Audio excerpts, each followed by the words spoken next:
बोईसरमध्ये खड्ड्यातील पाण्यात पोहण्यासाठी गेलेल्या 4 पैकी 3 मुलांचा बुडून दुर्दैवी मृत्यू झाला असून एका मुलाला वाचवण्यात यश आले आहे।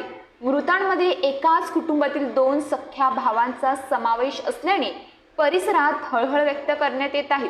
बोईसरमधील गणेशनगर परिसरात असलेल्या खाजगी जागेतील खड्ड्यातील पाण्यात बुडून 3 अल्पवयीन शाळकरी मुलांचा मृत्यू झाला। शुक्रवारी दुपारी 1 ते 1:30 वाजण्याच्या सुमारास ही घटना घडली।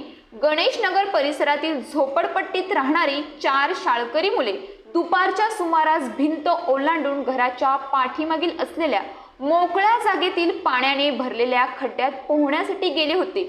मात्र पोहताना यापैकी 3 मुलांचा बुडून मृत्यू झाला असून एका मुलाला पाण्याबाहेर निघण्यास यश मिळाले।